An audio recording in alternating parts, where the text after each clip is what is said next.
Radio， 欢迎收看莫宝龙新一期视频。今天我们来看一下无极兵的排名。和前面的四级兵不同的是，到了无极兵这里，排名的先后不仅更难了，而且更复杂。但是做视频就是要迎难而上。本期视频咱们也不分梯队了，咱们直接按照先后顺序来排。前五级兵的排名都只有升级版本，在以后的6级视频还有7级视频的排名当中，就得分不升级和升级版本了。这么多期排名视频做下来，有一个直观的感受，那就是鹰3的这些兵种，他们的特技虽然比较单一，但是在同一个级别当中，他们的定位很少有重复的。至于完全没用的兵种，除了每级的倒数第一万浪费之外，基本也找不到。有一些兵种它的战斗力虽然不如同级兵，但是人家的槽点很少。也有一些兵虽然他们速度很慢，但毫无疑问是一个合格的决战兵。鹰3里面只有一种人是万浪费，那就是性价比既不高，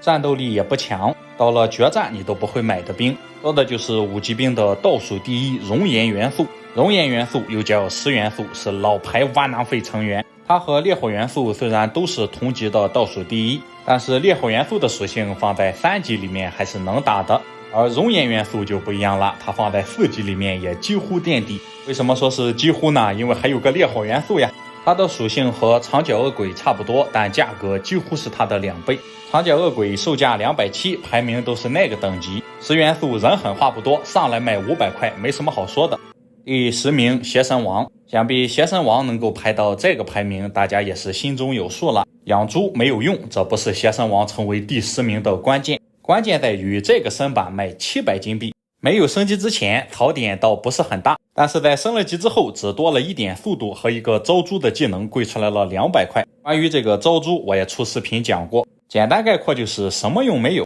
根本原因是养猪得用到友方部队的尸体，次要原因邪神王和小怪物各占一半。经常看鹰3直播的朋友想必也知道，除了老板加彩头或者说直播规则之外，你也没见过哪个 UP 主主动去养猪。不得不说也是说明了一点问题。关于邪神王我只有一句话，没事千万不要升级，人小邪神性价比蛮好的，你升级干什么？第9名老树，这是一个标准的决战兵种，也就是说除了决战你一般是不会带老树的。老树的性价比高的离谱，这样的属性只卖425金币，在增产建筑的加成之下可以达到1周8个。除此之外它还有老树盘根的技能，在守城的兵种里面可以排到第1梯队，但是缺点同样显而易见，4点的速度基本告别了开荒。排到第9名不是因为老树不够优秀，而是因为它的定位。如果5级兵里面再多几个邪神王10元素这样的兵种，老树的排名还能往上提一提。第8名祭司，祭司的定位和据点的半兽人一样，那就是除了便宜之外它到处都是缺点，但是两者也有很大的不同。半兽人是低级兵，承载着开荒的任务，那个时候需要的是强大的兵种，而不单单只是性价比。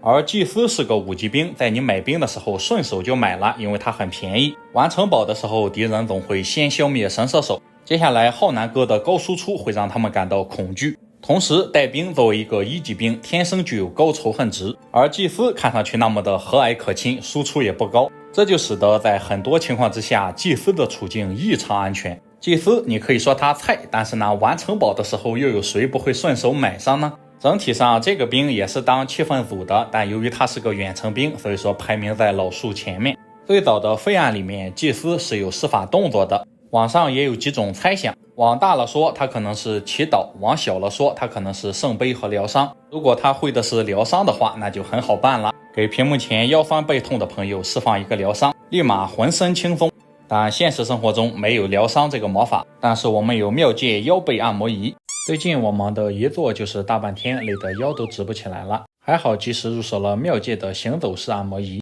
妙界这波创新太让我惊喜了，第一次见识到会上下游走的按摩仪，腰背完全被按开的爽感，你真的要试试。以前的按摩仪一次只能按一个部位，按久了还特别疼，妙界的按摩范围就超广，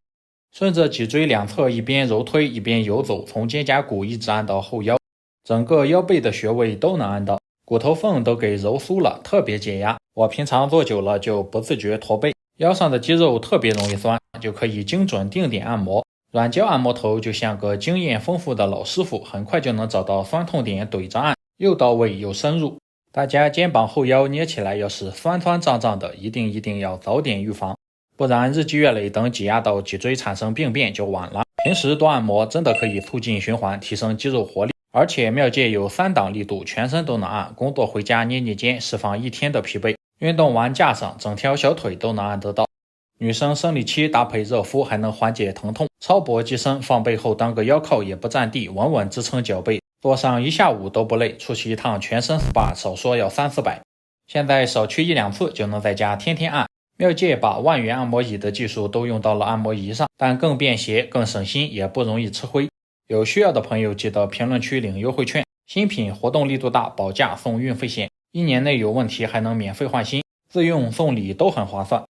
第7名神怪族，这是一个性价比非常差的纯粹辅助，要不是它可以对盟友释放有益魔法，结合这个小身板看的话，那和祭司差不多脆。祭司表示我远程30血，你近战冲锋40血，真上了战场存活率还不如我们。神怪主在没有升级之前，我觉得是5级里面最废的一个，40点血7点速度卖550，硬价这一块我想法爷都得跟他学一学。升了级之后它可以释放有益魔法，虽然很管用，但是不要忽略它属性低下的事实，这本质上就是一个施法挂件。邪神王表示好啊，他施法我也施法，他给铁人放祈祷，我就招出直捣敌方老家。但是话又说回来，作为一个挂件，它的出场率是很高的，我们也不能否认神怪主在一些情况之下确实有奇效，所以说它的排名在老树和祭司前面是很合理的。第6名海洋术士，关于海洋术士其实没有什么好说的，这是一个好用且强大的5级远程兵。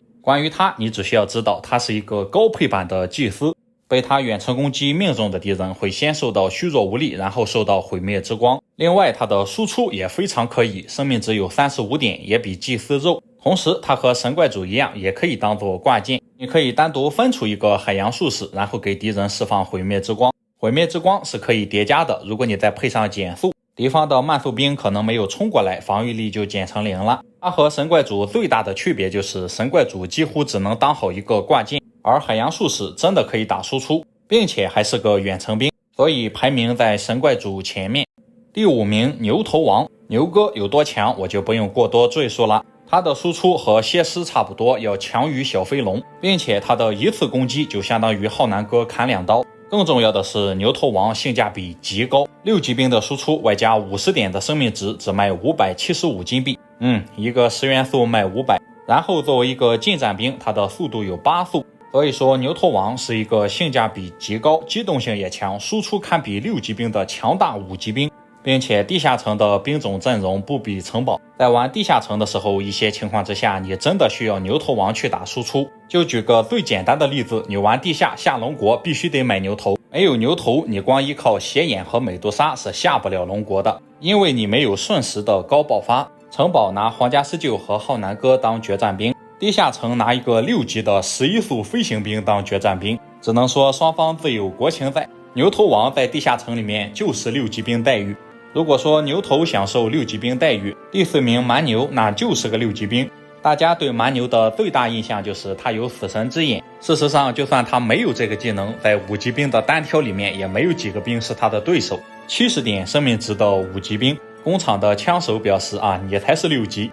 事实上蛮牛在要塞里面的地位，他不仅仅是个6级兵，很多时候他还是个顶级兵，有他在你别说下龙国了，你下圣龙崖都是易如反掌。5级兵斗蛐蛐的话，没有任何的兵种是他的对手。放到6级兵里面，在同等周产的情况之下，除了免疫死神之眼的部队，能够打赢蛮牛的只有白旗和蛇妖。那么现在问题来了，为什么如此强大只排到第4名呢？原因有2个，第一就是他自身也有一些小毛病。首先他的移动速度并不快，只有6速。其次建设野牛棚消耗的资源非常多，在5级兵里面属于出的最慢的一类。不过这都不是重点，重点是前3名确实比它好用。第3名死亡杀虫，大家玩工厂一直有一个误区，那就是工厂虽然有2个7级兵，但它是一个毫无疑问的快攻派系，一般玩家也是喜欢先出机械蜘蛛。但是另一种打法同样很有用，你可以学习据点先出杀虫，杀虫非常好造，只需要5个宝石还有若干金币，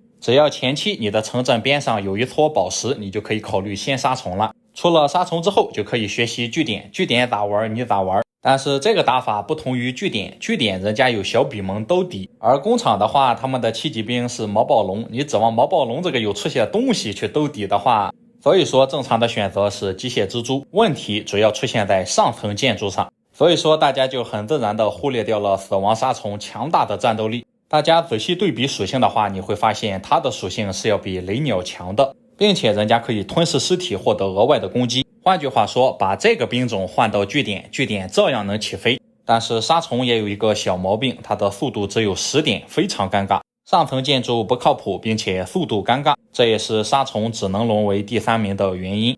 第2名尸巫，深渊号角里面加强最大的兵种之一。首先它能 AD 板了，其次它的建筑条件被砍了一半，原来需要10个石头外加10个硫磺，你基本不可能速出。现在建设尸巫只需要5个石头4个硫磺，并且它的建筑数和大雕一样，只需要骷髅兵和强哥就可以直接跳到它这里。可以说出尸巫一点也不比出大雕困难。同时它和大雕一样，在墓园城里面也是开荒的核心。然后它是个远程兵，而且是范围型 AoE， 还可以选定攻击范围。按照UP主的个人看法的话，尸巫王才应该是5级兵的第1名。但是经过仔细思考之后，他还是排到了第2名，因为他和大雕一样，同样在开荒过程当中功不可没。但是没有尸巫，墓园困难点就困难点吧，照样能玩下去。玩墓园你把所有的兵都删了，就留一个吸血鬼和骷髅兵，照样能玩。据点就不一样了，它和地狱一样，你把雷鸟删了，据点也可以不要了。有人说深渊号角里面独眼巨人不是不要水晶了吗？虽然不要，但是这并不代表你可以速出独眼巨人，并且据点是一个快攻派系，你在前期必须要打好基础。